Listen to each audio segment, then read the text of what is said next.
Good evening. Welcome to MUFON Los Angeles. My name is Steve Murillo. I'm the State Section Director for MUFON Los Angeles. We have a great presentation tonight, something a lot of you have come very far to see. Bud Hopkins. Bud Hopkins is a world-renowned artist, but MUFON audiences probably know him best as a pioneer in abduction research and ufology's most visible figure. Having investigated well over 700 cases, he now heads the Intruders Foundation, a nonprofit scientific research and support organization. Hopkins' 3 books, Missing Times, Intruders, and Witnessed, are widely regarded as the most influential publications on the abduction phenomenon. His latest book, Seen, Unseen, is quickly gaining similar acclaim. Hopkins' goal has always been to bring an objective, dispassionate scientific intelligence to bear on the UFO abduction phenomenon. Virtually from the beginning of the modern era of UFO close encounters and abductions, experiencers have reported a range of dramatic and perplexing physical after effects. Hopkins asserts that though the investigators have carefully documented the emotional and psychological effects of such traumatic experiences, a more thorough study of the patterns of medical anomalies is greatly needed. Hopkins will present a number of such cases from his own files, using slides and that graphically illustrates some of these distinct types. He will offer some speculation by physicians and other medical experts as to their possible causes. According to Hopkins, a number of these anomalous after effects involve reproductive organs. He reports in 2 cases, female abductees were found to have 1 missing ovary with no apparent scar tissue to show how it was removed. Despite its controversial nature, Hopkins' research has received serious commentary in such mainstream publications as Time, The Washington Post, and The New York Times. He has been a guest on hundreds of television and radio programs including Nightline, Good Morning America, The Today Show, and Oprah Winfrey. Let's all put our hands together and give a warm welcome to Bud Hopkins.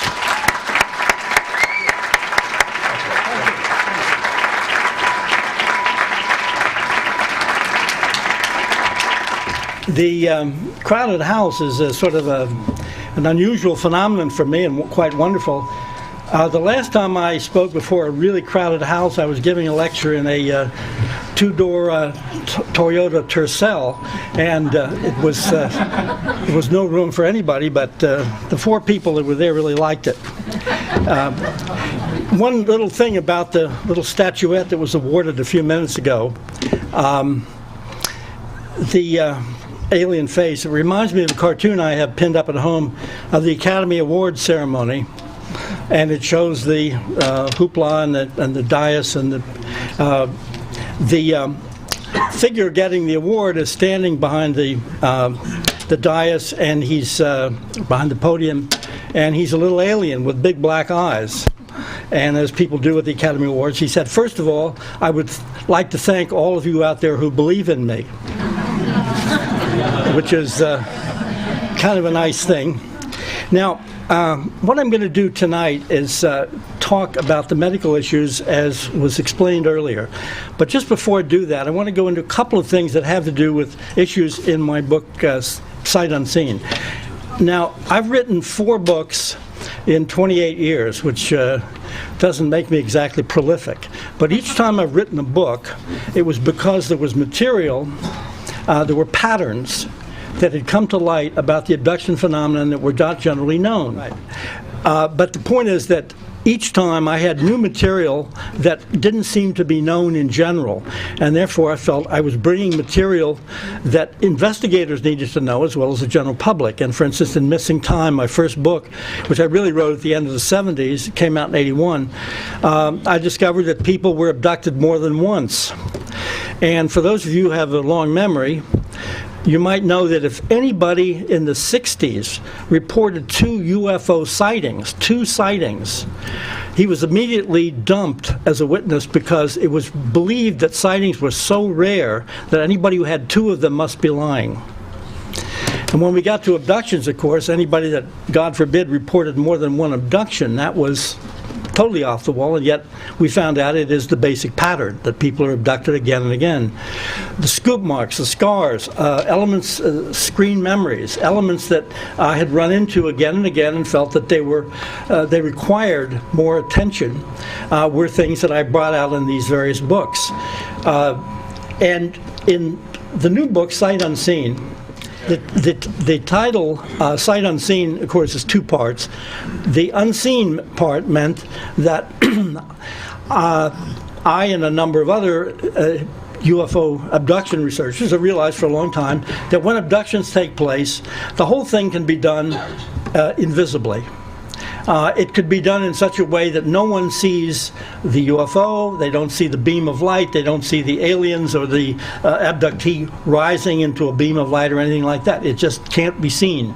We don't know what the technology is, but the fact that there is a technology of invisibility seems beyond belief, and that's something I'm going to show you here, a case that bears on that subject. And there are many cases in the book which give various kinds of evidence, physical and otherwise, that supports that. The seen part has to do with the fact that there have been many cases where people have observed human-like beings, we think of the Men in Black phenomenon and so forth, who seem to be able to operate in the real world as if they're amongst us daily, driving cars, operating, having jobs, doing the kinds of things that we human beings do, as if there's a kind of slow infiltration or coexistence or whatever one wants to call it. Now, this kind of thing is really off the wall, and yet the cases were just too many over the years for me to just decide I'm not going to deal with them anymore. So I put them together in the book, and I think you'll find them excuse me, quite compelling, quite interesting, and quite disturbing. Now, I just want to say one thing about the nature of evidence. When we have UFO abductions, you may have physical marks, ground traces, the tree branches may be broken, the neighbors may see the UFO hovering above the building. You may have many, many kinds of evidence, including the emotional effects and after effects that occur with the abductees themselves and so on. These latter reports of seeing beings who seem to be not of this earth are obviously more anecdotal, and therefore we don't have the range of evidence. And I just want to say one thing in favor of anecdotal evidence. I was on a television program years ago with late Carl Sagan, and of course he said, well, all you have is anecdotal evidence. You know, he had this way of putting down anything anybody actually says, as if there's scientific evidence and then there's anecdotal. Well, the point is that all of us, day in and day out, live our lives based upon what people say to us and what we think about those things that are said to us, whether they're true or not. And the image of non-anecdotal evidence can seem to be pretty thin when you look at it objectively. And I'll give you this example, and this kind of is a prelude to everything we're going to see. Let's suppose we have a murder that takes place. A man is shot. The perpetrator, apparently, alleged, runs out. A policeman hears the shot, tackles the man, knocks him down, takes the gun from him. The gun is taken to the police station, has his fingerprints on it. The test firings are done, and they can match a bullet, which again is taken from the body of the dead man. It matches exactly. All of that is, of course, scientific evidence. But is it? What about eyewitness testimony here? This cop tackles this person, takes the gun away from him. Who says so? Well, the cop says so. Oh? Is he telling the truth? Well, you know, they took the gun away, and when they checked the bullet was taken from the body of this man and matched. Who? It was taken from the body. Who says so? Well, it was a doctor that did a doctor did that, and the doctor claims that he took the bullet out. Well, that's what he says. That sounds like anecdotal testimony, eyewitness testimony to me, just as the cop's testimony does. And then this bullet was, the gun was tested to match the bore, the marks on the bullet, and the tester said, well, it's the same gun that fired him. Oh, is it really? The guy says so. Well, do we believe him? Now, all we have to do is to think back to the first O.J. Simpson trial to remember that people can just not believe what a cop says because that is eyewitness testimony that the cop is making. I was there, I picked up this glove, I this and that. But what if people don't believe it?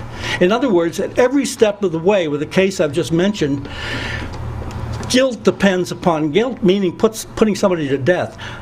It depends upon our believing what somebody has said about their particular role in this incident. Eyewitness testimony, personal testimony is absolutely central to virtually everything we do. And apart from people who plead guilty in a trial, and therefore it's a closed book, apart from those people, nobody's ever been convicted without eyewitness personal testimony of some sort, from a cop, a medical examiner, or whatever, a DNA expert.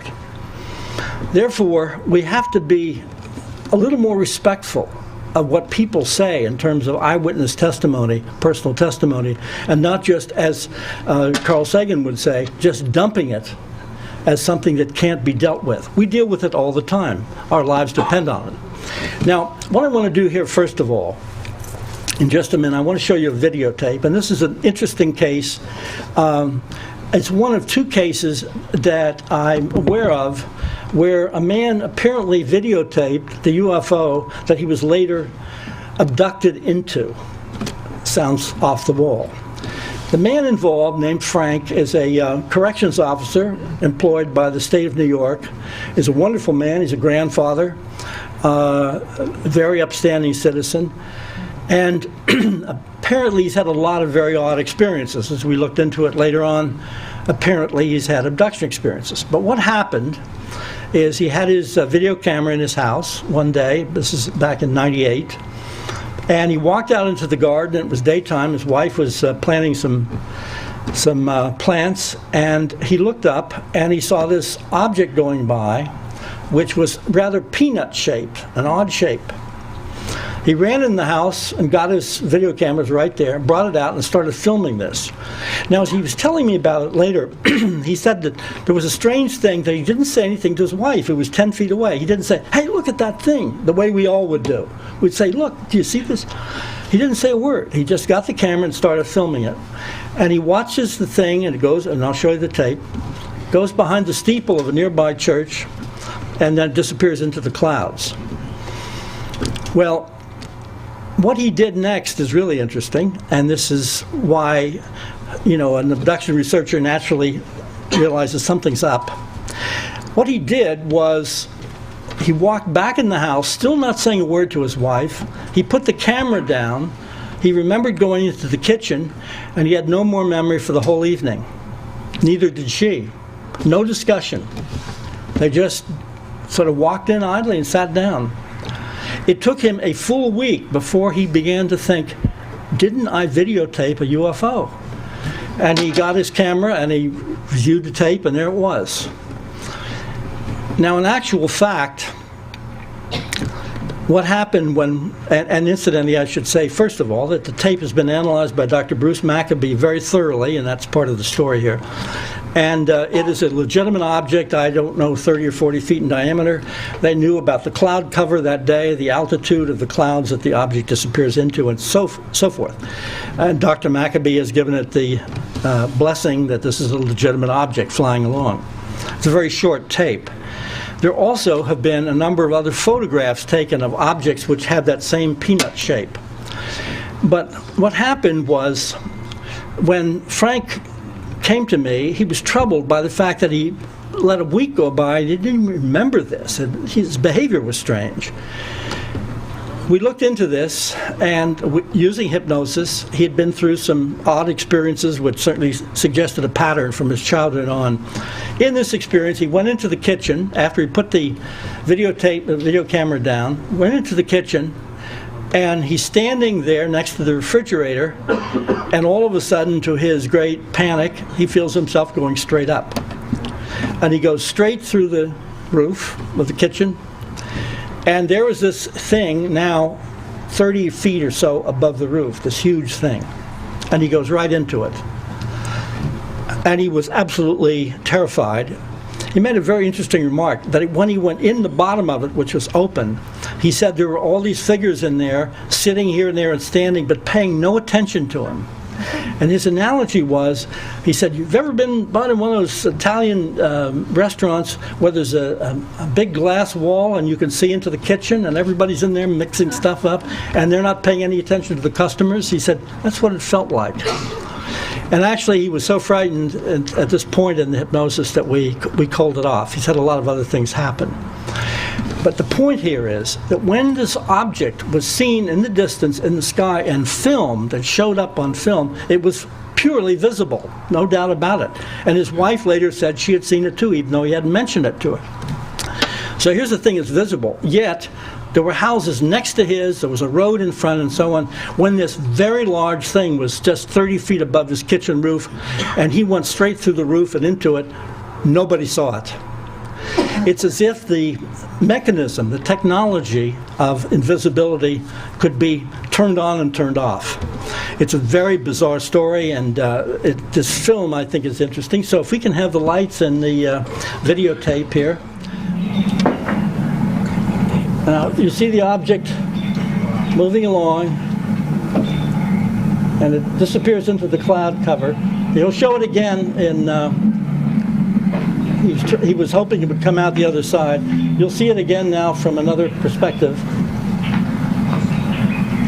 That's him walking into the house, just very casually. He didn't know why he left the camera on when he walked into the house, but we'll see the tape again. I hope that you've done this. Approximately 8:10 a.m. I spoke to Dr. Stanton T. Friedman. He saw this videotape you're about to see, and he concluded that it was definitely a UFO. It was a daytime footage. There was structure, and also structure in the video, such as the church steeple right there, and the eaves. And the object I viewed occurred on July 2nd, Thursday, 1998, around 8 p.m. in the evening. It was still daylight, blue sky, white clouds. The cloud ceiling for that day, I found out later on, was approximately 5,000 feet. The object came from this direction, the south, towards here, the north. Actually, it was a little northeast. My name is Frank Soriano. My wife and I both saw it. She saw it with the naked eye. I saw it with the naked eye, and that's why I ran in and got my camera. It had no wings and no sound to it. I'm going to play the tape twice at its normal speed, twice in slow motion, and twice at its normal speed again, including a jet I videotaped much higher in the sky, where you can clearly see the jet's wing structure. Let's go to the film. Okay, now there it goes. He loses it. So you can see the peanut shape at some points. Hear the birds.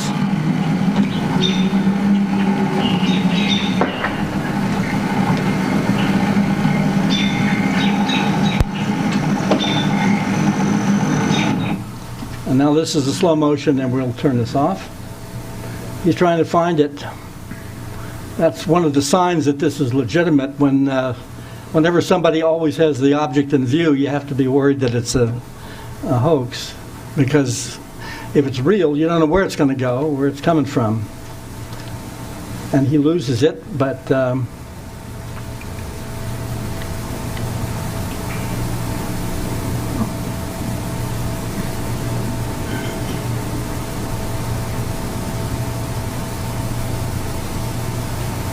he's obviously looking for it, and there it goes. Right behind the top of that. It's a bird going by.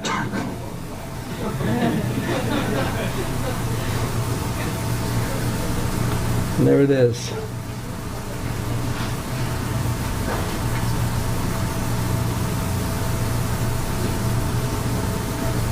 Okay, I think we can turn the tape off and turn the lights on again. Now there's an interesting little coda to this. When Dr. Maccabee was trying to get him to get some information so we could analyze this object in terms of its altitude and height and everything, he said you have to go to the church and find out how tall the steeple is. And Frank is a kind of lapsed Catholic, and he felt kind of funny doing that. And so Bruce said, no, you just have to go in there, just ask the priest, And of course, my guess is no priest would necessarily know exactly how tall the steeple was, but they were hoping. So he said, Frank told me he went in there, and there was this, he thought, very overweight priest who he took a dislike to right away, sitting behind an extremely ornate desk. And when he asked him the height of the steeple, of course, the priest said, why do you have to know that?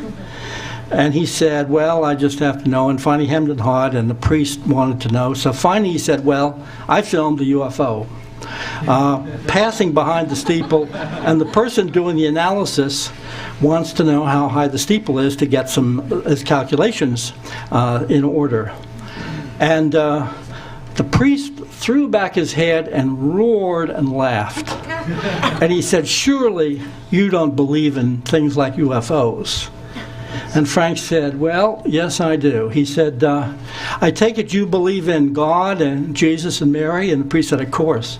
And Frank said, you got any pictures? I got pictures.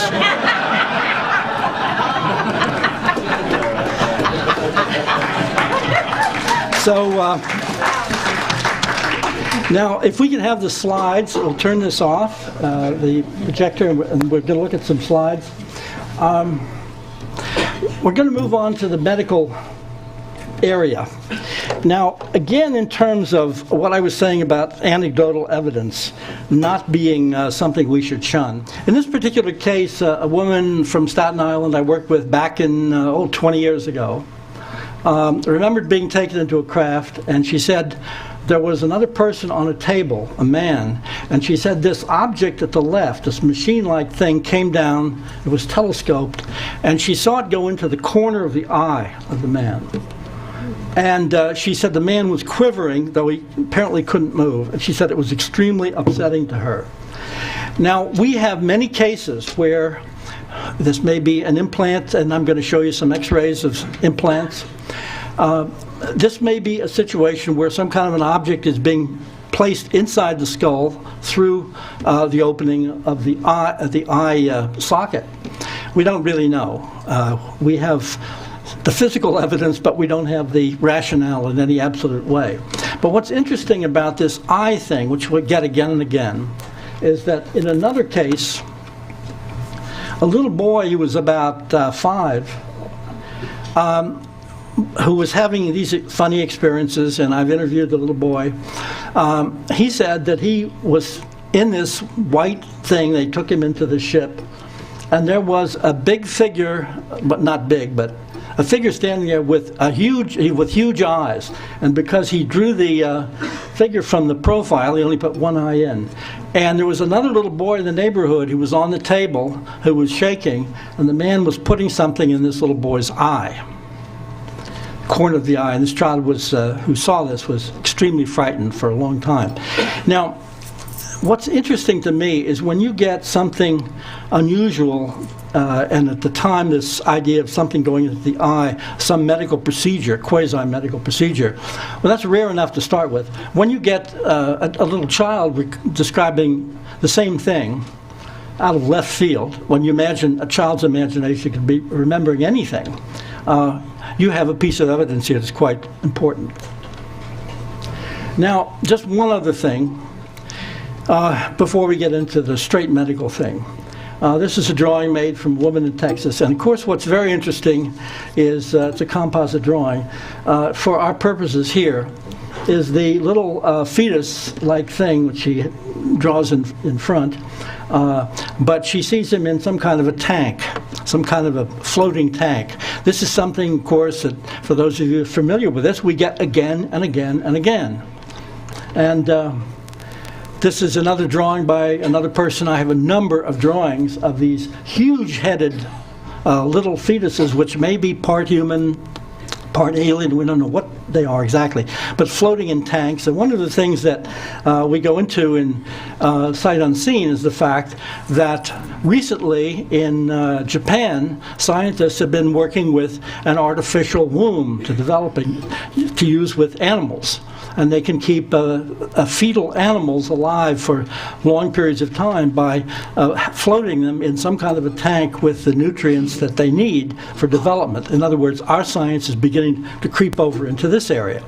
But these tiny little babies, which all have the same feature of a huge head and a very tiny body. The body is never seen curled up in the fetal position that we associate with a newborn.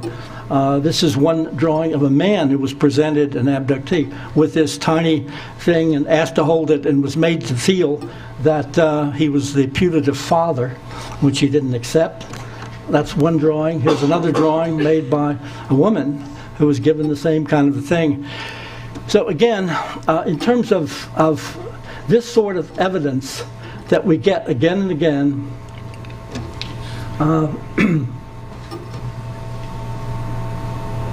okay, we're going to move into something different here. But when you get this evidence again and again, anecdotal evidence, quote unquote, but the repetitions are exact. And what you get in these repetitions is a series of things that never turn up. For instance, no abductees that I know of have ever reported any alien interest in the human heart.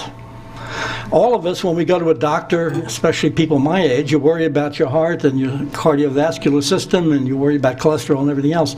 So if this is imagination, we would imagine ourselves taking alien EKGs and so forth. Never hear about it. There are a whole series of things that one would expect if this were simply imagination. And what instead we get are things like the things I've been showing you, patterns which seem to be very unique to the UFO phenomenon itself. Now we're getting into just physical traces after abductions. And one of the most interesting early cases, a 1967 case, was a man named Michalek in Canada, who actually got too close to a UFO on the ground in the daytime and was hit by some kind of beam of light which left a series of very regularly spaced burn marks down his chest. This was taken when he was in the hospital. And these are quite painful. Nobody knew exactly what happened. Whether there was an abduction involved, we don't really know. In 1967, nobody would have thought so. But the idea of a regular grid of marks is something that does turn up from time to time, and it has something very different than the way most of us get marks on our body just by accident. This is a set of marks on a woman's hip, and this woman was abducted in Costa Rica. Now, these marks were small in an area several inches across. Her husband saw them when she was in the shower after an abduction which had happened. They didn't hurt, they didn't burn, they were not puncture marks. We don't know what they were for. And as I've said before, someone once said to me, oh, the people interested in this, it's just a cult. And I said, well, it's very interesting because this is the opposite of a cult. I said, a cult like the Moonies or whatever are all beliefs and no miracles. And I said, we're all miracles and no beliefs because we don't know what these things are for. Now, to get into very quickly, we'll run through the scoop marks, which I'm sure many of you have seen. These are two on the leg of Kathy Davis. This is when people are abducted, and this can happen in childhood or later. It can happen more than once to the same person. And what that person gets is, after an abduction experience, is as if a little ladle-like instrument has removed a layer of cells. And we don't know what this is for. I'll talk a little bit about it in a minute. But I'll just give you an idea of what these things look like. This is a 5-year-old boy. This turned up virtually overnight and was documented actually by his pediatrician, who didn't know what caused it. This is one that's in the process of healing. Now these happen to be on the front of the lower leg, which is common, but they're all over the place. I've seen a very bad one on someone's face. Here's another. This is what they look like in relief, so you can see this has been on this woman's leg for something like 40 years. It's as if they need to take a layer of flesh for whatever medical purposes, but it's a physical act, and this is a physical after effect which turns up again and again. Another one, small, a little harder to see. Just go through some of these. The one at the top is a very large one on a man's, this is a man from Turkey. He has one on his right thigh and another exactly matching in the same place on his left thigh, dating from his teenage years. Here's a close-up of what some of these look like in different cases. Now, one doctor I've discussed this with said they look like the kinds of scars you get from punch biopsies. But we don't know why the aliens do this, but they seem to need this piece of flesh from people. Now, there are many abductees apparently that don't have these marks, but I've seen certainly well over 100 of them. This is an Australian case, and this is a little different because it's got a kind of puckered depth at the top end, and then it goes off into a straight line cut. She's had this from when she was an infant. This is what it looks like up close. This is a man who has this big scar and moving into straight line cuts, which we get from when he was 10 years old. Every one of these has a long, complex story, which I'm not going to get into right now. I just want you to see a range of the physical marks. But notice it's on the right side of his back. This is what it looks like up close. He's African American, and apparently his skin develops keloid scar tissue fairly easily. It's a long, very bad scar. Very interesting story behind it. In this case, in that bruise, and this was taken 2 days after the abduction, the woman has, it's a little hard to see in the slide, a very slender straight line cut that's perhaps 3 inches long. And when she went to the doctor and he looked at it, he said, "What kind of surgery did you have?" "That's a surgical cut." And she said, "I didn't have any, I just woke up and that's where it was." She had some memories of hands pushing her down, being on the floor. There were a whole lot of issues like that. But in most of these cases, not every one, but most of them, there's never any blood.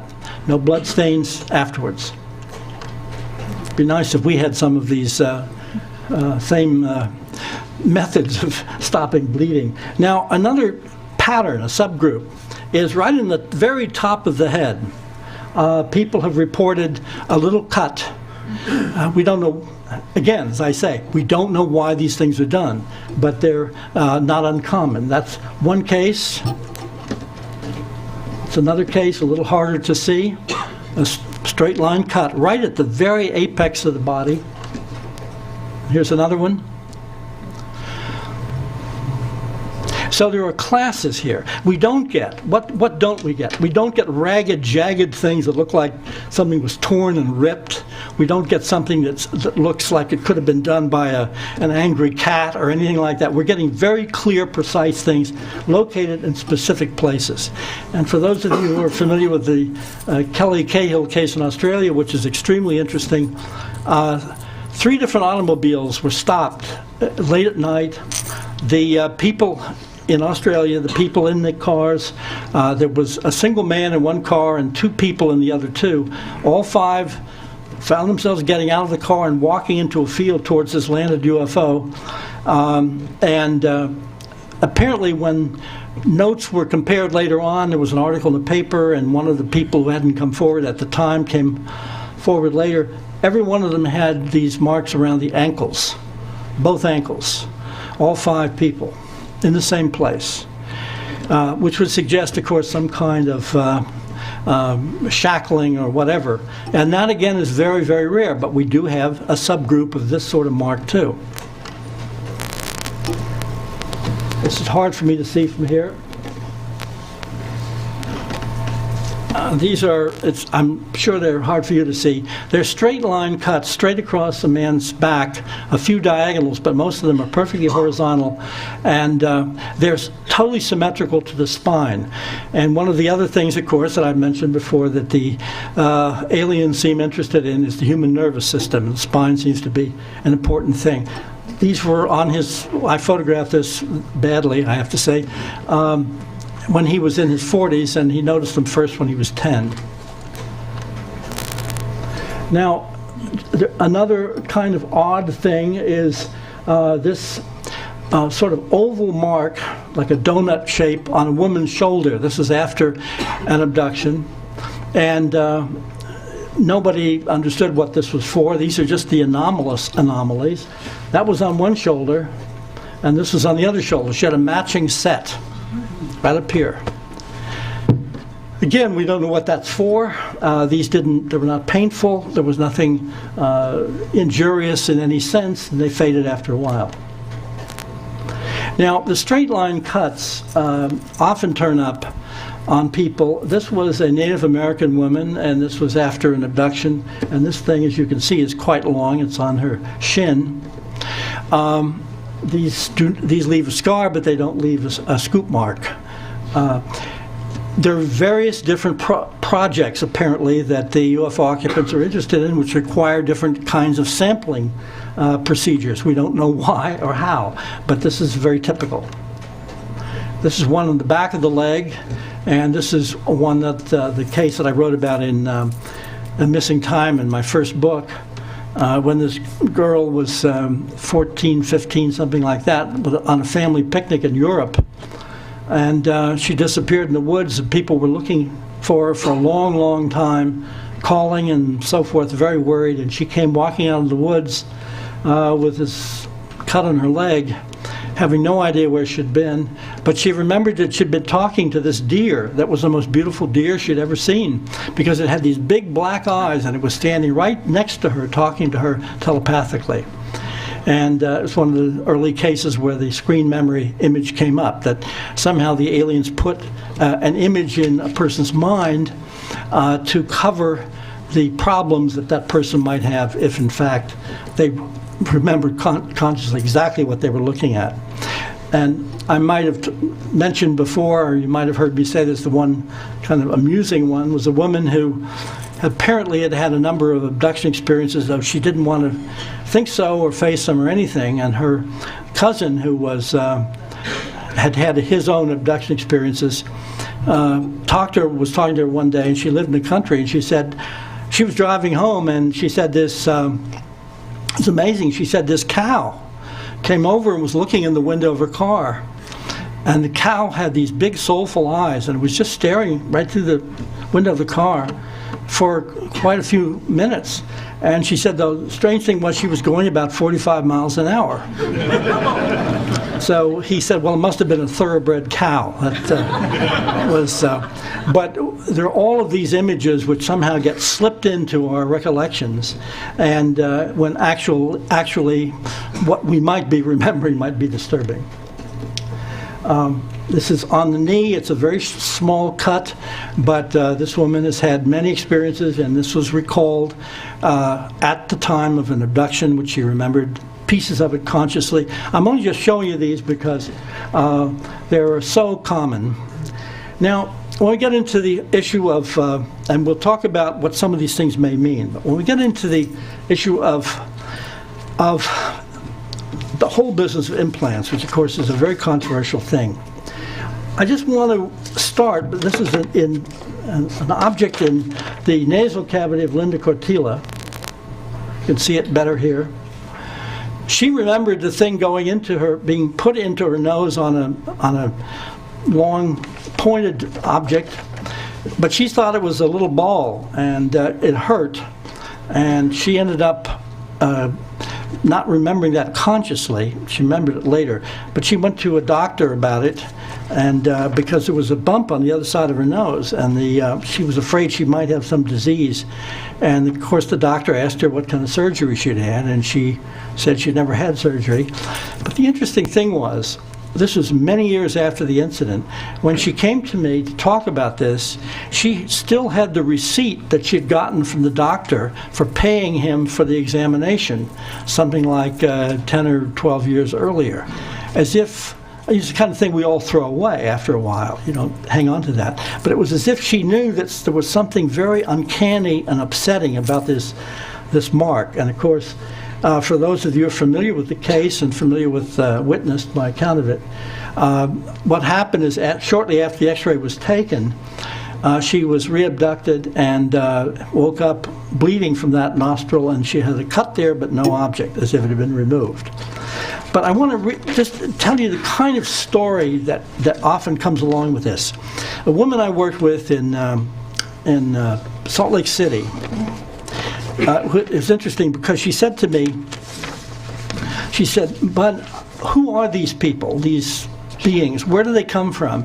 She said, "I have my God." She said, "I'm a Mormon. I have my God. I don't know what this is and how it confuses my beliefs. Where are these people from? How do they relate to my God?"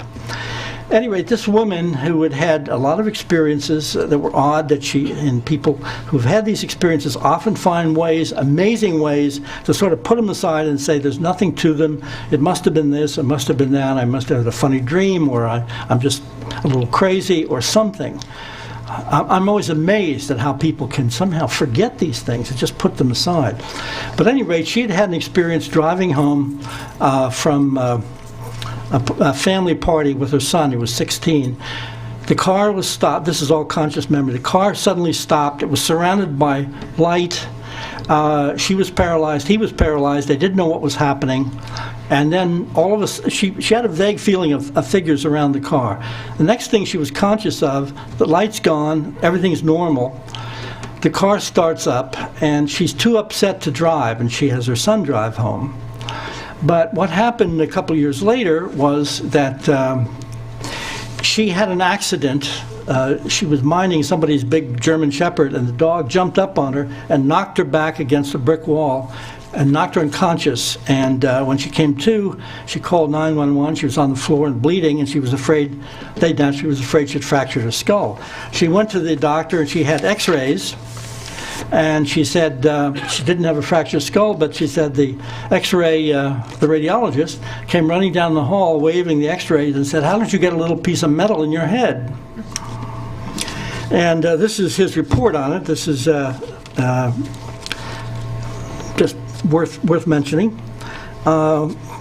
It's a such and such a hospital, radiology consultation form, skull series, fell and hit head. These views include brow up lateral views, AP, and town films. Examination demonstrates an oval metallic density in the projected position of the brain of the right parasagittal area. This appearance is unusual for an artifact, and certainly the pattern would be worthy of pursuit. Study of the bony calvarium and scalp shows no evidence of abnormality of the scalp mantle. There was no broken place or scar for this.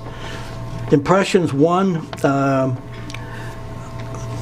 RO, metal density, foreign body, right prestigital brain as noted above. 2, no fractured abnormality is seen, and it's signed. Now I have a number of these. We talk a lot about removal of implants, and of course implants have been, alleged implants have been removed. Dr. Roger Lear, a colleague of mine, has removed things from a hand or a foot. But when you get something that's deep in the brain that couldn't have gotten there by any method that we can understand, you have a real problem. And this seems to be, although in the case of Linda Cortila, this thing was, of course, not in any hard to get to place. Now I'll show you another x-ray of a little girl. The background of this is that this little girl was 5 years old. She was reporting little people in the room, was terrified to go to sleep at night, etc., etc. Her mother was having experiences. They were living in Europe, in Germany. Her father was in the army. They took a vacation to Italy, and she had an accident on her bicycle and fell off, and they took her to the hospital. I think it was in Milan or someplace. I have the report in Italian. And they x-rayed her and found this object. Now I'll show you, I have to point it out.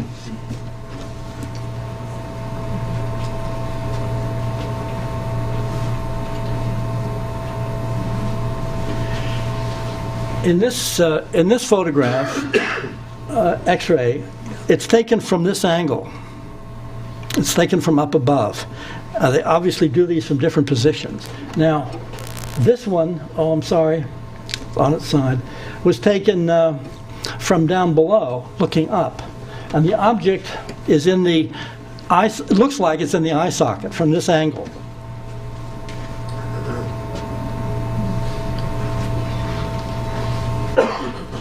So depending upon the angle at which the x-ray was taken and the position of her head, it looks like it's in two different places, but it actually is in exactly the same place. And when you see it from the side,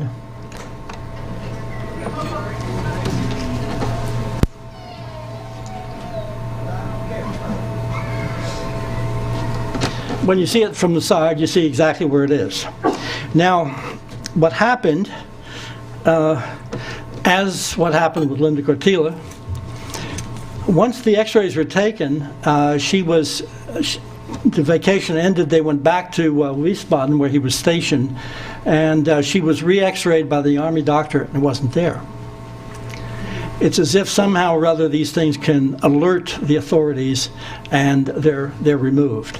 Now I want to say first and foremost, we do not know what these things are and we don't know what the purpose is. People immediately jumped at this at the very beginning when they were discussed, really back in the 70s, that these things must be locator transmitters because we were busy clipping little transmitters on polar bear ears and that kind of thing. So we assume that's what it is. But of course, I don't think that that's necessary to the aliens granted their technology to locate us. I think that can be done without these things. We don't know whether it's a monitoring of something, and they could be monitoring something which we are not even aware of as a human quality. Just as if somebody could go back to the 12th century and look for a particular blood type, and everybody in the 12th century would say, well, what do you mean? Blood is blood.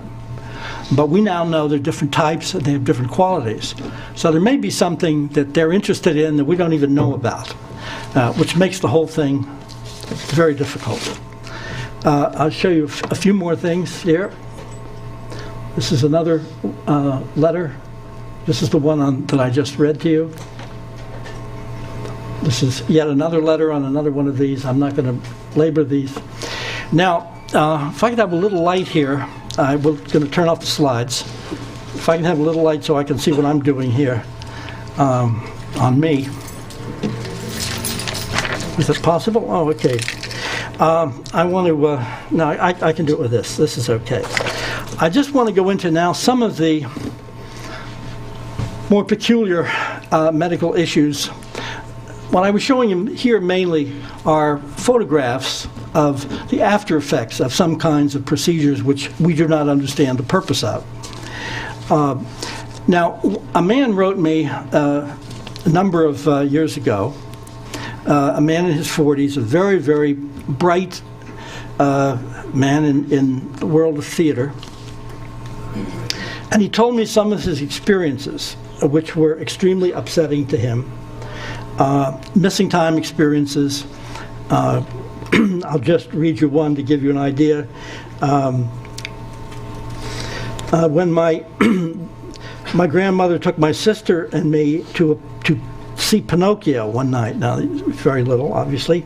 The drive home after was eerie and sticks in my mind. Years later, when my sister and I both mentioned we'd never seen Pinocchio, our mother contradicted us and said grandmother had taken us. She remembered because we got back very late. I still can't remember seeing the movie, but have memories of the creepy, never-ending drive home. Now, these are just the little subtle things that he remembered. There's a whole series of things. Now, this is where it gets into a big problem, because you imagine that, because I can't have time to go into it, these various experiences that he's remembered in a partial way. He said in February of 1965, about a month after my missing time episode, a different one, my right testicle shrunk to the size of a pea. I went to several doctors about the condition, which puzzled me and apparently puzzled them.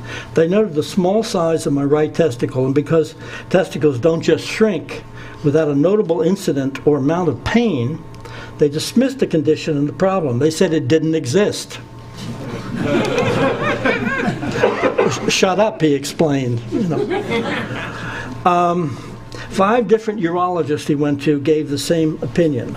At first, I suspected some AIDS-related disease or condition, in spite of the fact that I was and remained HIV negative, and not promiscuous and practiced safe sex. That fall, I began graduate school. Because the condition of his right testicle was affecting my work in a negative way, I began seeing a therapist. After 4 frustrating months, the therapist conducted a simple test that proved the testicle had died. A quick phone call changed my urologist's opinion overnight, and I was rushed into surgery. I should note that the urologist did not do this test because they thought without pain or an incident there was no problem. My therapist, who was also an MD, is a rather famous individual associated with Yale University. The testicle was found dead and removed. No cause could be determined. Later, a recurring infection was detected in my urine, and still later I required surgery to remove growths in my urethra. Now, the point is that when you discuss this with, I know this is on the grim side, but when you discuss this kind of situation with urologists, the only way a testicle can atrophy like that is if something cuts off the blood supply, there's some kind of constriction, and then it's severely painful. And this happened to him in just a few weeks. Now, he's had one thing after another, but of course this was the most alarming thing that had happened. What I've found is a man came to me once on Cape Cod with his wife, and she had remembered some UFO experiences which she didn't want to go into. She was just adamant that this was extremely upsetting and she did not want to deal with it. But what happened is she had had a baby through cesarean section, and everything was fine. And she had a second child a few years later and went back to the same doctor. And after the operation, the doctor said, "What happened to your right ovary?" And she said, "What do you mean?" And he said, "Well, you don't have one. When was it removed?" He said, "You had one when you had the first baby. Everything was normal." She was, she just argued with him. She said it was impossible. It cannot be, that cannot have happened. She did not want to look into it, yet she was having a number of experiences. And I'm going to go into a little bit about some of these problems that have led women to have hysterectomies when they're 22 and 26, all kinds of problems. And in one of the cases we have documented very carefully when one of the ovaries was removed, it was covered with scar tissue, as if it had been punctured many, many times. And the doctors did not know what caused this. The account is laid out in a very medical fashion. This is another letter. Excuse me. I'm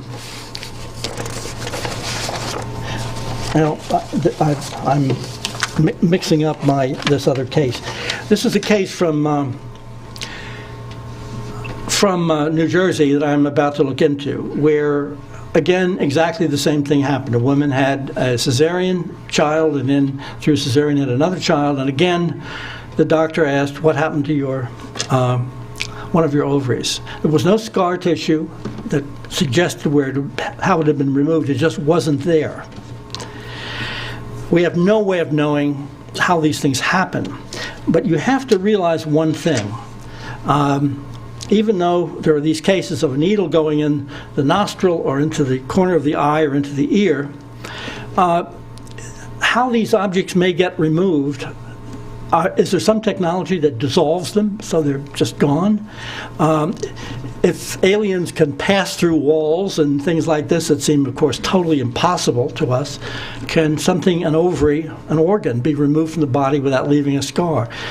There are many, many things that we don't know, but there seems to be an intense interest in the reproductive system. And right now, I'm working with a man who when he was born and became a young child, there was a case of an undescended testicle. And yet when he was operated on to bring it down, it didn't exist. I'm now in the process, this is something I'm just working on, to find out from urologists how many times someone is born totally with one testicle instead of two. The undescended testicle is very common. But if they're interested in sperm and ova sampling, why not take the factory that makes these things if they want to do it? That we don't know. But Now I'll read you another letter, which is in another area of problems, health problems. This is a young man in Virginia who contacted Sue Swiatek. I'm sure some of you know him. She's with MUFON in the Washington area. He said he wanted to talk about a weird experience. He went on to say, I was on the table, this is his memory, and 3 people were standing looking over me. There was a machine stretched over me about halfway down my chest, across the top of my stomach. A series of bright flashes were coming out of the machine. I only felt a slight warm sensation across my chest and the top of my stomach. To be honest, it felt actually good. Then one, he said, I will say person, looked down at me and just said, I'm so sorry, but we hurt you. I could not respond at all or move. Then, to be honest, they looked at as if they were puzzled and at the same time hurt that I was so hurt. Then very softly, I guess spoke, although he's not sure whether it was telepathic, and told me, we will always try to help you and we will never forget you. In subsequent conversations, this witness clarified the expression, one, I will say person, looked down at me, to mean that the beings looked down on him could not easily pass for ordinary people. They were of normal human height but had extremely olive-colored skin, long blonde hair, and ice blue eyes. He also clarified the expression, then very softly, I guess, spoke and told me by saying the beings didn't really speak per se. It was all telepathic. 2 weeks later, he was in the hospital with sharp chest pains. Fluid was gathering around his heart and putting pressure on a valve. The fluid had drained from his lungs, which had been recently severely traumatized. He had a chest x-ray on file at the hospital the previous year, and there was no lung damage. Now his lungs showed severe sudden burning. The doctors kept asking him if he had inhaled a caustic chemical or had inhaled hot fumes from a fire. He said no. This young man had this experience in March 2000 when he was 30 years old. He has the lungs of a very old man. Now at 33, he is on oxygen at night and has been told that he needs to think quickly about a double lung transplant. His doctors, located in a relatively small town, wanted him to see the top people at the University of Virginia Medical School. He went there Thursday, November. He called me to tell me that these new doctors were very curious and kept asking him if he'd been near radiation, if he had access to uranium. He kept saying no. They were of the mindset that his injuries were not even consistent with the inhalation of a chemical. They said the top of his lungs were burned so badly they are blistered, and the rest of his damage is so symmetrical that it looks artificial or mechanically induced. Inhalation damages would not be so pristinely symmetrical. They speculated upon radiation or microwave-like cooking of his lungs from the inside out. Their many inquiries about uranium made him very nervous, and in these tense times made him feel intimidated that they might paint him as some kind of terrorist. They recommended a double lung transplant sooner than later. Now, I have to say, first of all, to reassure everybody, this is the only case I've ever heard like this. These things don't happen. I've worked with hundreds of abductees, most all of whom the worst they can report is a scoop mark or something like that, apart from whatever emotional turmoil that the experiences might engender. Something like this is very, very rare. But in fact, it seems that some kind of experiment or something was being done that went wrong.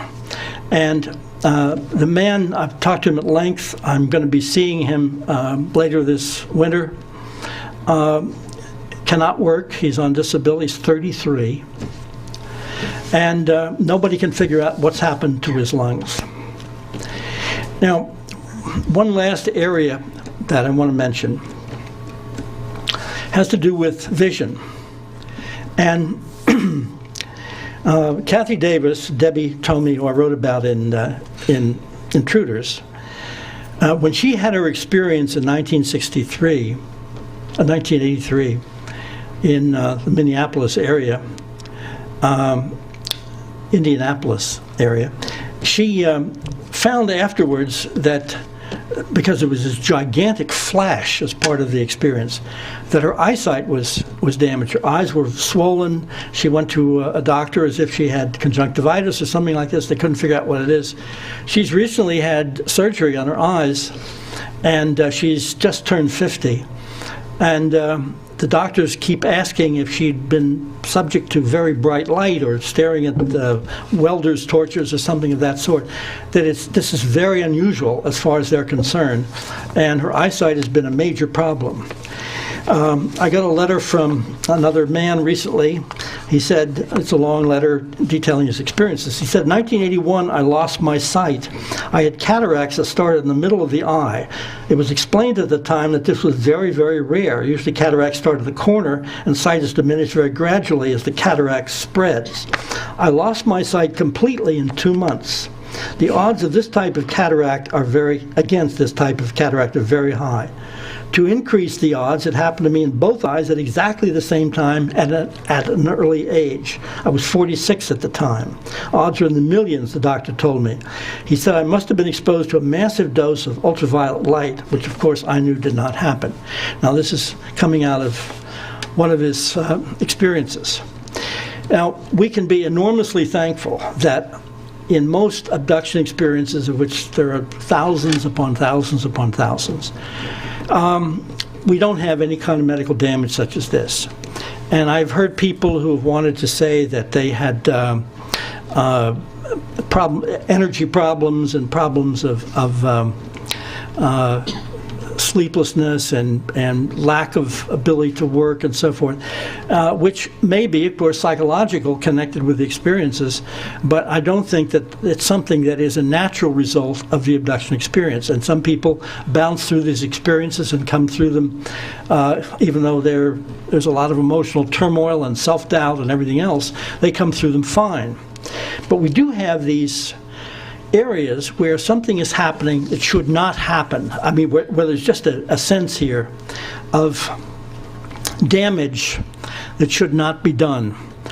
And it certainly seems to me that despite the UFO occupants' concentration on the whole process of reproduction and trying to create hybrid beings, they're not really hybrids, transgenic beings that participate in human and alien characteristics. That seems to be central, but there seem to be also some kinds of experiments that are going on in other areas. We have no idea what their purposes are, and as I say, this taking of flesh, we have no idea what they do with it and why they need it. It's a very interesting thing that Betty Hill, in a very early case, described them scraping her arm in the craft and flaking off bits of dry skin. Many people have reported that. Linda Cortila said that, didn't know what it was. She said it was like a slightly sharp butter knife that was scraping her arm, and they were collecting the samples of skin. Well, of course, what's happening now in our DNA genetic research labs is that we're doing exactly the same thing. We are scraping people's arms, removing that loose skin, and of course, all kinds of DNA material, the genetic makeup and so on, could be found in those skin samples. Why do they need to take these big hunks of skin from people? And just to give an example of how large this can be, I was in England, and incidentally, I heartily recommend the fact that you're thinking of inviting Nick Pope over. He's a wonderful guy and a very good researcher, and we've worked together a lot.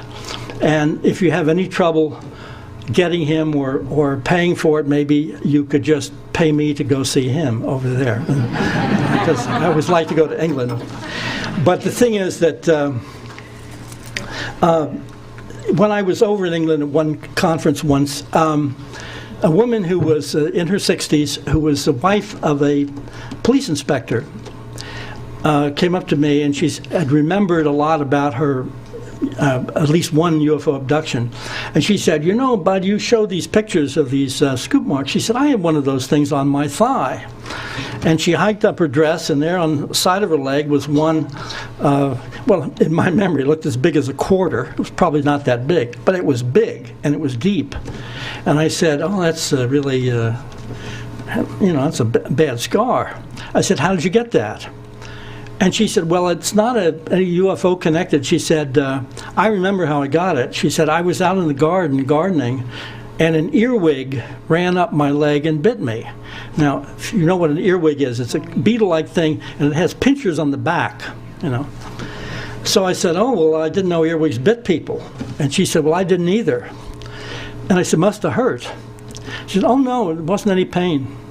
I said, oh, no pain? I mean, you've had that thing for a long time. She said, oh, no, no pain. I said, well, it must have bled badly. She said, didn't bleed at all. I said, did you kill the earwig? And she said, well, I don't really remember seeing the earwig. And then she said, you know, I think this isn't making sense. And I said, you're sure right about that. And of course, that is one of the signs that, you know, any investigator in this area looks for, is when the person realizes eventually that their own behavior, like Frank not looking at his videotape after he's filmed the UFO for a week, not remembering it. That's just, there's something wrong with that.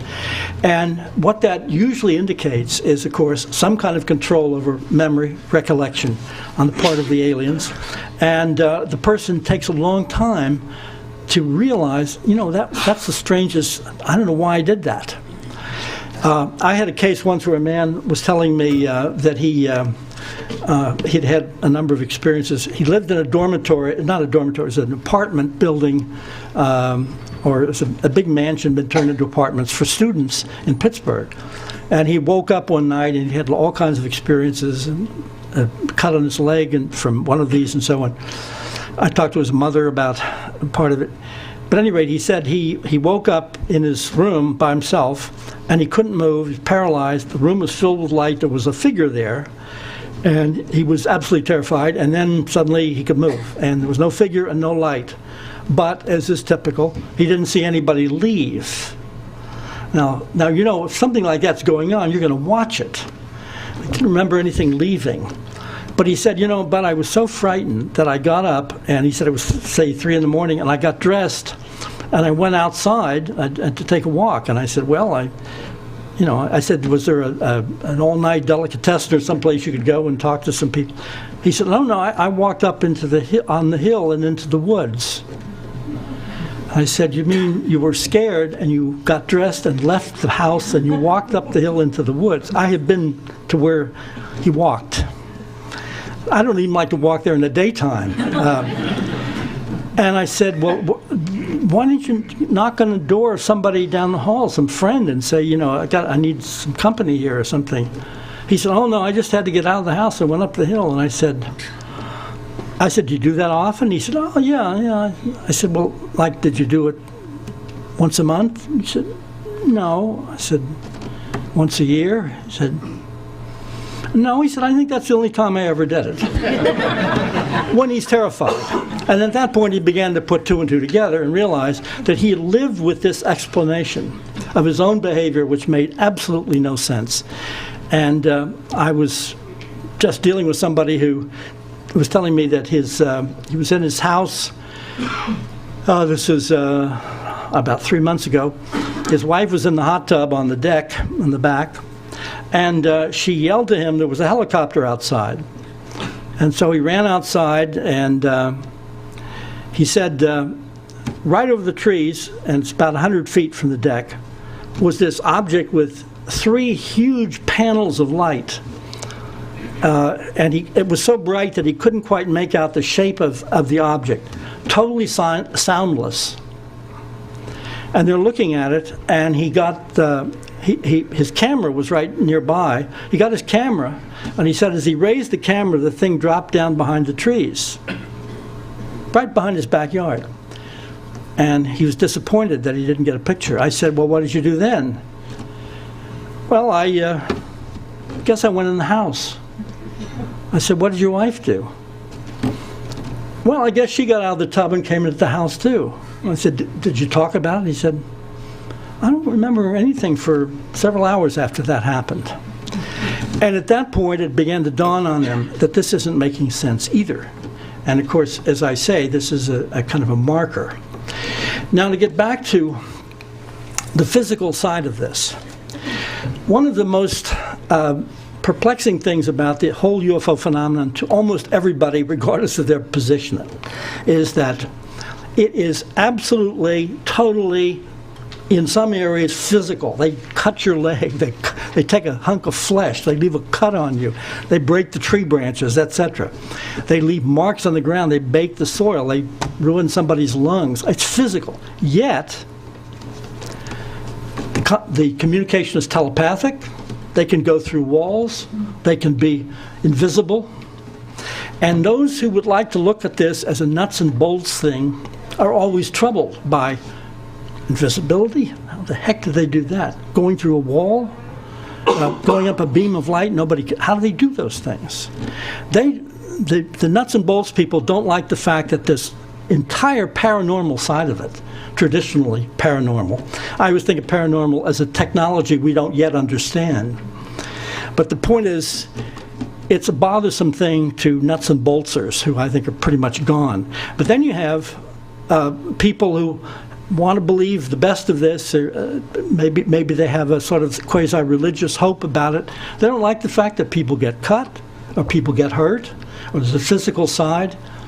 So we have to take this phenomenon in all its complexity, with all of its different areas, which don't seem to make sense. If they can remove something from the inside of somebody's head or an ovary without leaving a mark, why did they leave these marks? I have no idea. Why, if something can be seen some of the time, can it not be seen other times? Why aren't they invisible all the time?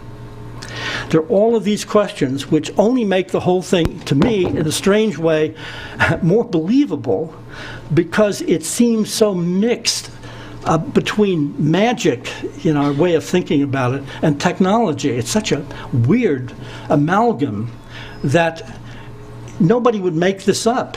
You would deal with one thing or another. If you want to talk about a guardian angel coming down, you can talk about it in wonderful terms, and you can describe what happens and how good it feels and everything, but you don't have to mention one single physical thing. The physicality is out.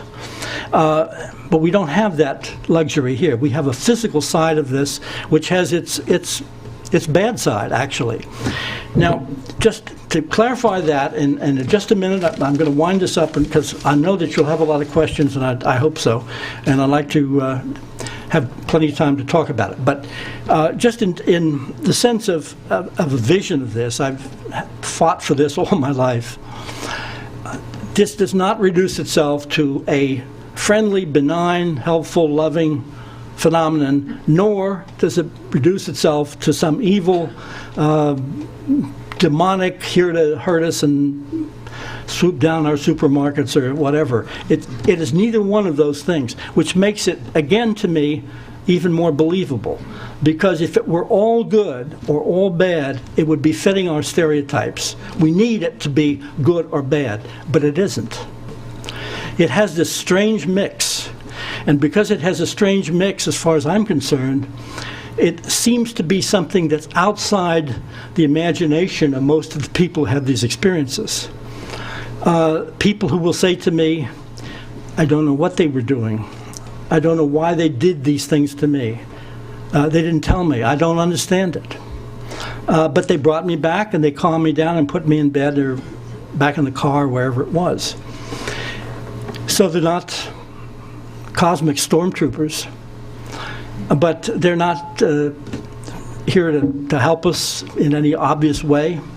Obviously, these experiences have gone on through the 40s, and as far as I know, there wasn't a single Jewish baby saved during the Holocaust. We have now diseases, AIDS, and new diseases that haven't been cured. It isn't as if there's some sign that we've been helped tremendously. It's as if they're doing things their way, according to their agenda, trying to, it would seem, to do it with as little of an impact on our lives as possible. This poor man with the lungs, they were telling him, we're sorry, Now, this is an unusual case, and please don't go home wheezing and thinking something terrible is, these things don't happen. It's one reason why I'm very hesitant to talk about these medical situations.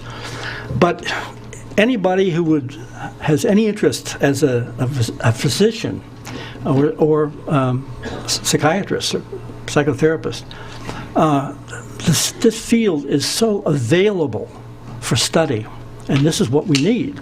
We need that kind of support. So, at any rate, at that point, what I'd like to do is end this now, and any questions that anybody has, I would like to take. If we can have the lights on. Yeah. Thank you very much. Thank you. In the quest for physical evidence, skeptics may look at the scoop marks, scratches, and scars and say, well, those could be self-inflicted or accidents or injuries. But it would seem that the implants, which are tangible themselves, would be the priority as far as physical evidence. What is the progress with that research? Well, progress is spotty in all of these areas. We get asked this, and of course, what do you say? We're all doing this on our own. We're all doing it out of our own pockets, more or less. There is no real money behind this. Incidentally, I saw the movie Sideline. I saw the movie Kinsey. I hope other people have seen that movie. And it's a wonderful movie. But by the end of Kinsey, I was extraordinarily moved by the similarity of what he went through and the disdain that he was suffering, the lack of support, and so on, about something that everyone should have been interested in, which is human sexuality. When you see that movie, you'll know what it's like to be in our position. So I think that we need a tremendous amount of work. And what happens, of course, is in some of these early cases, with the woman, I read from Salt Lake City, I read the doctor's report, the radiologist's report about this object. We were able to get the x-rays in microfilm about this big, and it was impossible to see anything. I mean, the resolution was dropped, So these things often are too late for us to get to. We're trying to get to them more quickly. But one thing about the scoop marks is that doctors who've looked at these things are really quite taken, because they seem very odd and very similar, and they're more evidence than, doctors have been quite stunned by, and we've actually done some x-rays to see if there's anything down underneath, which there isn't. But we just need, we need a lot of scientists with a lot of experience and a lot of equipment to join this, and we might have some answers. Yeah. Question? Yeah, in your research, have you ever heard of people describing aliens in a bird man-like or lion man-like fashion as far as the face goes? Well, one of the things, of course, when you say what a person describes is you want to know whether you're dealing with a screen memory or what. You're not necessarily sure you're dealing with an actual memory. Some of these more odd descriptions begin to change when you look into them under hypnosis. Hypnosis can get back to the experience in a general sense, and it can make some of those things change. So if somebody comes in and says, I saw an alien with a bird's nest on his head and this and that, I'm not so sure that's unless you can look into the cases in some depth, you're not sure what people actually saw. But it's a good question. My question is kind of a follow-up to that one. I've been studying the crossover fields of alien abductees who are also reporting military abductions and satanic ritual abuse experiences, which both cases offer physical evidence sometimes and medical evidence sometimes. Have you had any cases where there's been crossover into either of those fields with evidence to go with it? Well, first of all, the satanic abuse phenomenon, I have to say I'm pretty skeptical about. Afshi and other people, I think, have done a pretty good job of knocking some of those cases apart. So I'm not a partisan of that. I remember a woman who was a psychiatrist saying to me once, I have dozens of satanic abuse people. They all come in, and it's all the same kind of thing that you're reporting. And I said, well, the reason I don't accept satanic abuse and cults is that we know one thing: the press is very active. They infiltrate the mafia. They can infiltrate even the CIA. The press can get in there and find out certain things if they're working at it. Certainly, the Ku Klux Klan organization has been infiltrated, but I've never heard of a single solitary case where a bona fide reporter was able to find out anything. And when I was telling this woman, trying to make this point, she said, "But you know why that's the case?" She said, "It's because the entire press are satanic worshipers." And I said, I always thought Barbara Walters was satanic, but I'm not sure about the others. So I really have a dim view of those reports. There might be some, there's some cults in New York that slaughter chickens or something, but the basic, Afshi did such a dramatic job using the same method I use, which is false leads, and trapped some people, witnesses, very badly. Now, in terms of the military, this is another subject. And again, we have problems getting through to it. I have an open mind on that.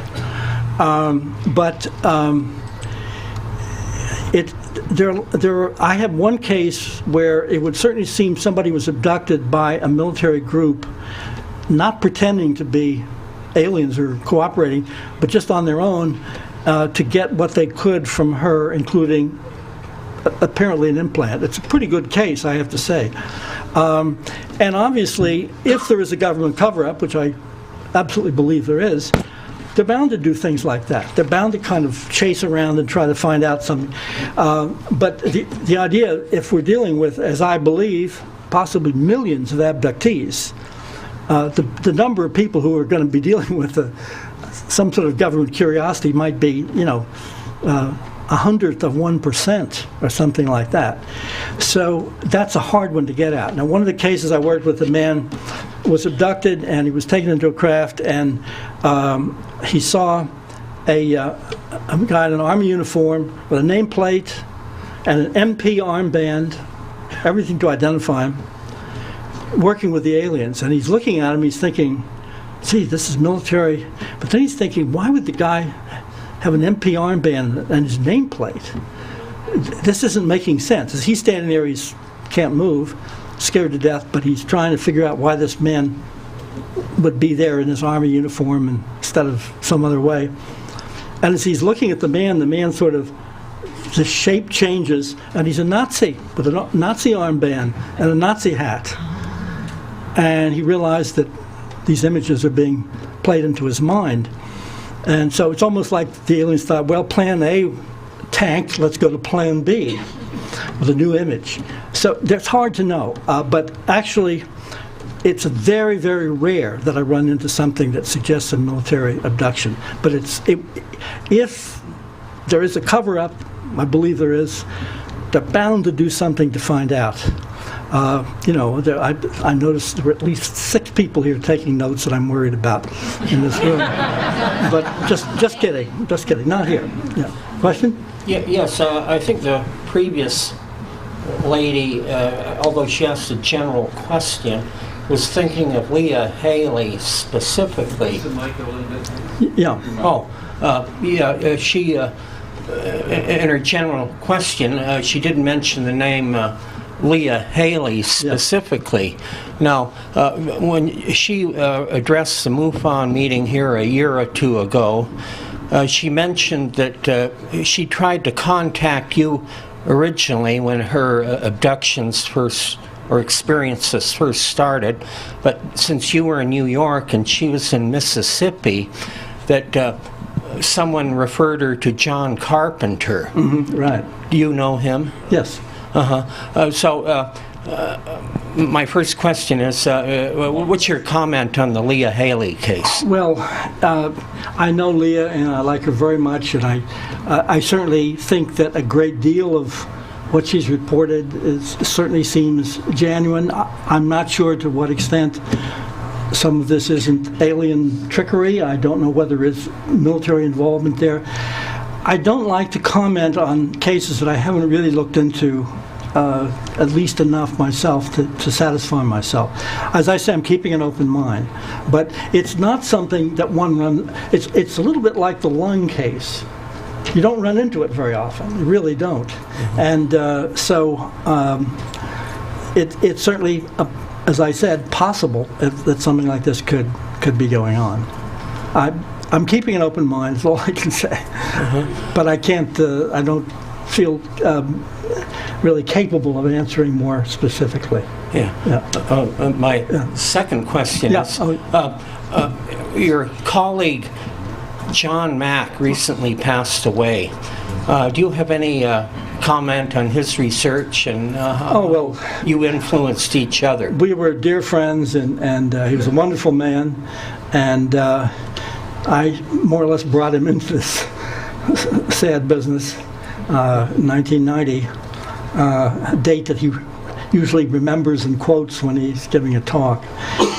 He was a fine man, and did some very valuable work. I think that one of the differences between John and myself is that John comes at his work as a psychiatrist, and I come at my work, even though therapy, de facto therapy, is extraordinarily important to me, I come at it as an investigator. And if a person comes to a psychiatrist and says they're being sexually abused by their father or something, the psychiatrist works with or they once were, the psychiatrist works with that as a reality. The psychiatrist doesn't go to that person's home, interview the neighbors, check up on whether it's actually happening or not. The psychiatrist takes that as a given and works with it. And of course, I don't do that. I try to find out, what I can in terms of going to the places where these events happened, interviewing witnesses and neighbors and so on. So our work kind of complemented itself. John also had a very hopeful attitude about the phenomenon, and the difference between us there is that I've been at this for so long, and I've seen so much pain and suffering in part of the abductees that even though I don't think of this as something that's intended by the aliens, the damage they're doing is very real psychologically. So we had a difference there. But John was an absolutely wonderful man. I had great affection for him. If the aliens are at least as scientifically advanced as we are, they wouldn't need to go through all of this rigmarole to understand our basic DNA structure and how to do genetic manipulation of human beings. So I guess I'll express just a puzzlement why they're doing it. There doesn't seem to be, what they're doing doesn't seem to have any scientific value, or at the very least this would certainly be unnecessary from that point of view. Well, first of all, we don't really know what their science may proceed in a way that doesn't include a lot of subtle knowledge of us. And there may be things about human psychology and human anatomy and so on that they have yet to learn, or they're trying to learn. I certainly think that the whole arena of human emotion is something that they're very interested in learning about. So I don't think we can say that because they can get here from there, or they can go become invisible and do all these things, that they necessarily know everything about human behavior, anatomy, etc. As a matter of fact, there's a great deal of evidence that would suggest that they can bollocks things up. And I mean, the many cases where people are returned from an abduction wearing somebody else's clothes, they could put the wrong clothes on people after the incident. A man I was recently working with, when he was put back on the roof of the building, and he could hardly breathe. He realized his pants were much too tight by 2 notches. And when he tried to adjust it, he found that the belt had been put in backwards, had been set in from the right instead of from the left, as if they don't really understand clothes. Well, you think, my Lord, if they have these other technologies, how can they screw up so obviously as that? But I do think those things are possible. And I don't think it's ever really works well to say they should be able to do this, and therefore, since they don't seem to be doing that, then it must not be true. You know, it doesn't work to just kind of invent a hoop that they should be jumping through. And then if they don't seem to be jumping through it, say, well, they must not exist. And I think there's a fault in that. I've quoted this to a friend recently. One of the more embarrassing remarks that a UFO researcher once made in print. He said he didn't think that UFO occupants were extraterrestrial in nature because they're not doing what extraterrestrials would do. Now, who knows? So I just think that we have to take the data as it comes. So just on that, when I wrote Intruders, and I was dealing with and introducing to the field the idea of their trying to produce these hybrid mixes, these odd little half human, half alien creatures, and that there was this strong reproductive interest in taking sperm and ova samples, et cetera, et cetera. I was being savaged by a lot of critics who said, well, you know, hybridization doesn't work. I mean, we can make a mule, but it's sterile and you can't do anything. So just impossible. They couldn't do it. But I was getting report after report after report, and I stuck with the data because what I was being opposed with was theory that this was impossible. And now, with genetic engineering, as you probably all know, and we go into this in Sight Unseen, they're able to take a gene from a salmon and insert it into a tomato plant so the tomatoes can withstand cold. Now, going from the animal kingdom to the plant kingdom, we are doing that now. If I had said something like that when I wrote Intruders, I would have been probably locked up. But the point is that our science has now moved along in a different way. We can't, and at that time people were saying that is impossible. You can never do that. You can't produce a mixed breed. And now they're crossing goats with sheep, and Lord knows, just by moving a gene here and a gene there. So I think we have to always say practically anything is possible, and we can't say that if they can do this, they should not have to do this, whatever it is. And therefore, that's an argument against it. It really isn't an argument against it. Yeah. Question? Yes, thank you for coming, Mr. Hopkins. My question goes back to the research, your research, and Dr. Mack's research, and I want to know: do you see any support, any interest, say in universities, say at Berkeley or at Harvard, or more liberal type universities, and among say grad students, and do you see any type of interest and support in your research in other countries, scholars of other countries such as Canada, Japan, Russia? Boy, you're giving me a big, wide world to choose from. Those are very good questions. First of all, as was said at the beginning, one of the absolutely inescapable facts is that the public is moved to support this more and more. When I first got involved in abduction research in 1976, this is a long time ago,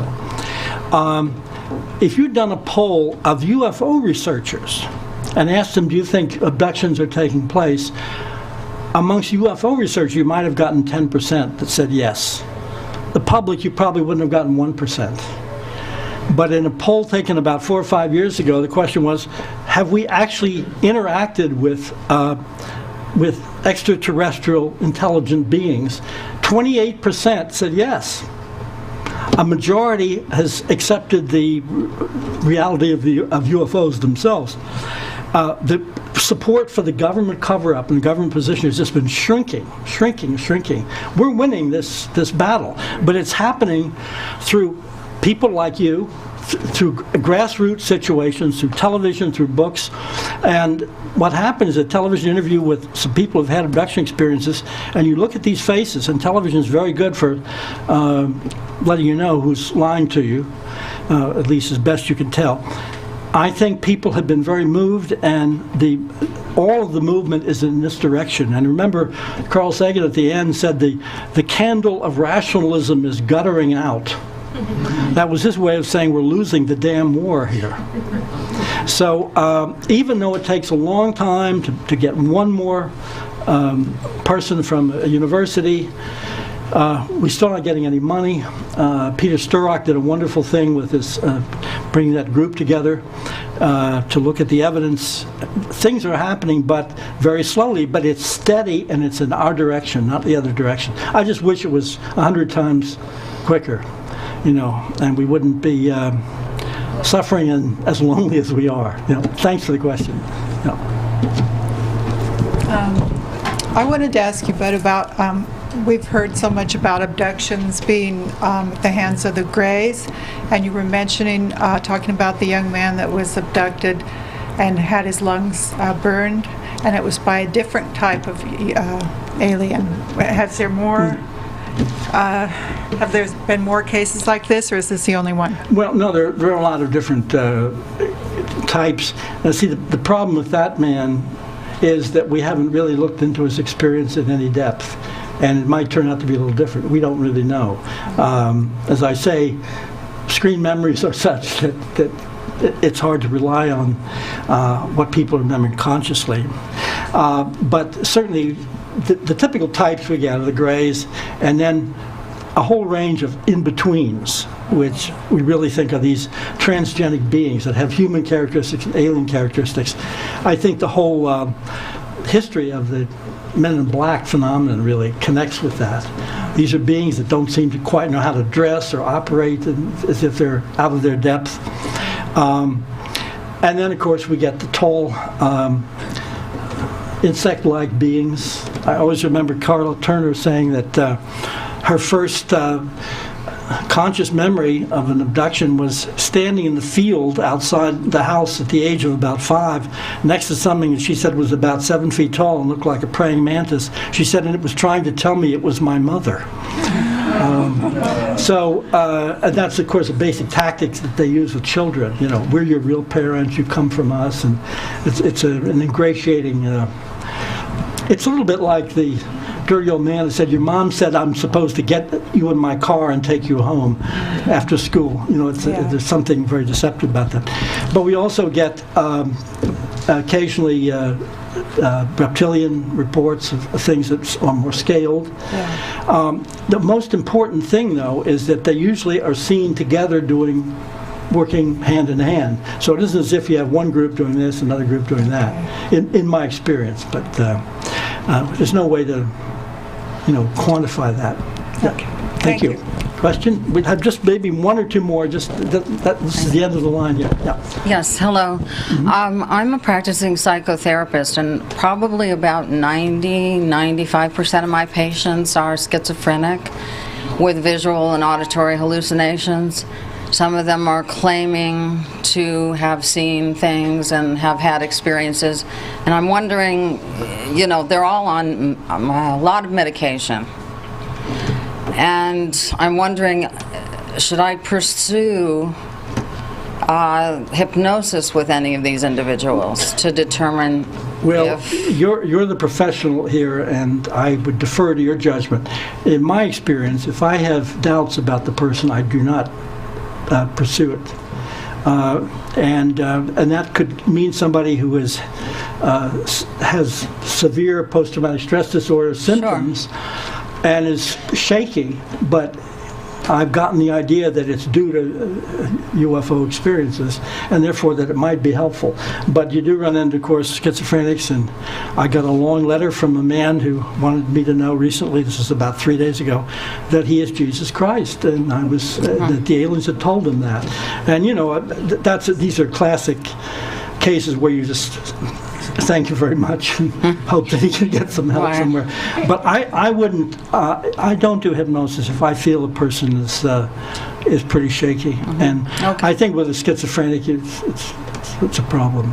So I think you're probably erring on the side of caution and health of the person. Okay, thank you. Thank you. Oh, yeah. Okay.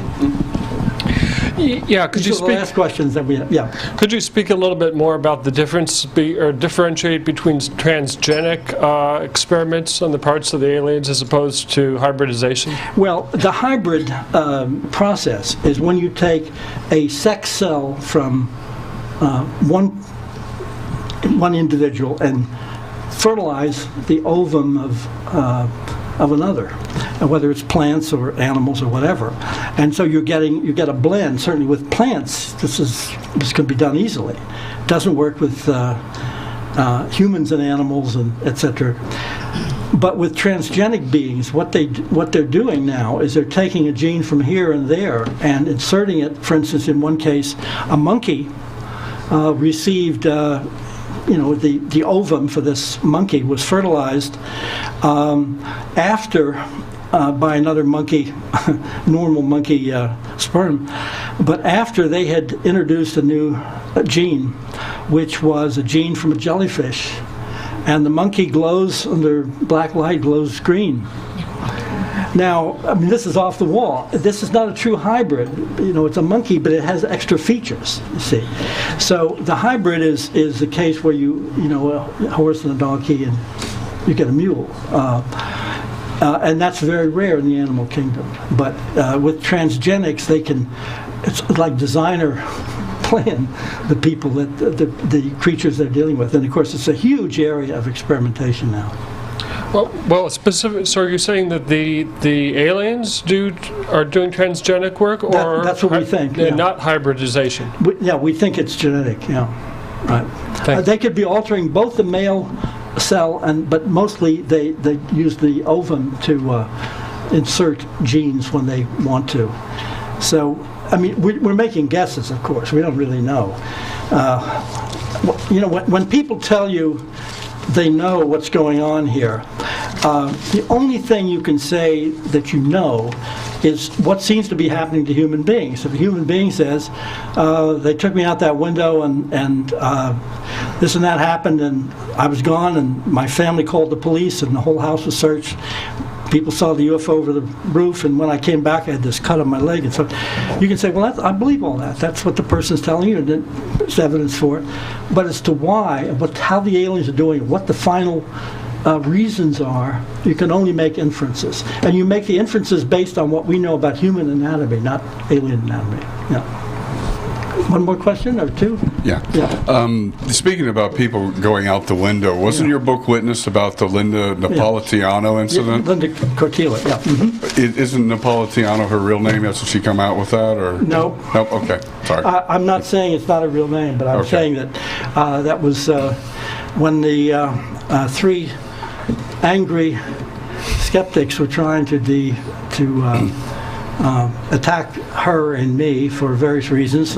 Long story, but I had thrown one of them out of my house during a support group meeting because one of these skeptics, because he had brought a young Jewish woman who was an abductee to tears by telling her that the aliens never abducted Jews. They only took Celtics and Native Americans, some such thing. I threw this guy out and his buddy, and they started trying to attack the case with the lies.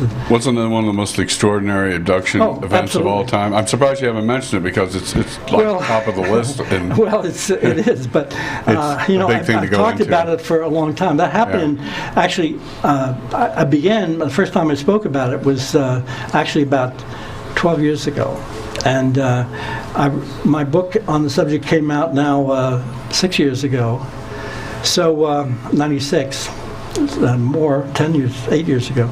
So I've just not been dealing with it, but we were talking about it during dinner, and there are new witnesses in the case, and an amazing connection with the Roman Catholic Church, which has changed the attitude of the Pope about the subject, and has led to some absolutely amazing shifts within the church hierarchy, because they know the details of this case very well. Do you agree with Linda Moulton Howe and Eric von Daniken that there's a good chance we were actually created by aliens? Well, too much of a leap for you? Okay. I mean, who knows? I mean, questions like that, you could just say those things, and we don't really know. Incidentally, for those of you, I don't know whether I should get into that or not. Okay, we have another question. Okay, last question, Bud. Yeah.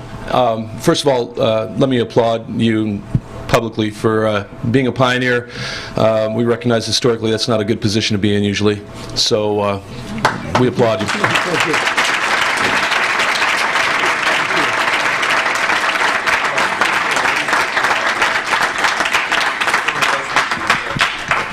My question deals with people who are starting to have memories that they're not certain about, and the question of exploring those. Do you find that when memories start cascading in and they come to someone like yourself and start exploring that, does their life typically improve with these breakthroughs in memory, or does it seem to get kind of muddled for a while? And how does it progress? Well, it's obviously everybody's different, and it affects different people differently. First of all, my basic rule of thumb is I don't work with somebody unless first I have to believe that they're essentially sound and that they have some kind of safety net at home, friends, relatives, a therapist, somebody they can deal with. But the second thing is I don't get into the case unless it seems to me, it's just my reading of it, that their life is being impinged upon by the experiences and narrowed. And of course with PTSD, post-traumatic stress disorder, you can have a lot of problems.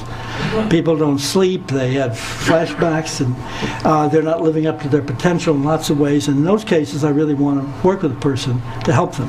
Now, as to what the short-term outcome is, sometimes people can be tremendously confused, doubtful, tremendously excited, up and down. One man I worked with years ago, after we first looked into some things, and we left, actually somebody else was doing hypnosis at the time. I spent 7 years sitting in on other people. I had the longest internship in hypnosis in history, I think. But anyway, when he left, he was absolutely, happy, and he said, oh, now I know it's all, fits together. Now I understand why I did this, why I did that. And within 10 minutes, he said, I think I made it all up. This just didn't happen. I must have made it all up. And I think I made it up. And he went on about that. And we were sitting having a coffee, and he was talking, and he said, I'm sure I made it up. And then he stood up, and he went like this, and then like this. And I said, what are you doing? He said, well, the table was this high, but they didn't see more than this high, but they seemed to be looking down at me. And I said, I thought this didn't happen. And he said, it happened. So here we go, within 10 minutes. And of course, that's why the safety net at home, to connect with other people who had the experiences and all this, can be very helpful. It's certainly not going to necessarily just immediately clarify everything, and there's a very big, damned if you do, damned if you don't situation here. So it's a very difficult call. And I'm often relieved when the person doesn't want to look into it, because I think, let's work for Dad here, or whatever. But I do think that in so many cases it's just been so helpful to a person, because the first thing they understand is, I'm not crazy, I'm not nuts, this really happened. And then they will say something like, gee, those weird things I used to do, I used to think I was so crazy, but now I know why I did them. Like one woman I worked with, after it was over, the first session, the figures had come through the window. She said, Bud, this is such a relief. She said, I never knew why I did it, but wherever I lived, even if it's on the 3rd floor, I would nail my windows shut. And my boyfriend would say, can't we get some air in here? What's the matter? She said, I didn't know why I was doing it. And she said, now I know, and I don't seem so nutty to myself. And just to release that kind of self-doubt and so on can be tremendously helpful. But it certainly has you're opening a Pandora's box too. Yeah. So it's a complicated thing. Well, now, just one last thing. I have back at my table, I have a few artworks, collages, and a couple of drawings to show you what I do, because I never like to just be represented by the UFO work. And I have some copies of the new book. So, but again, I want to thank everybody. You've been wonderful, and thanks for Sandra and everybody for bringing me here. Thank you.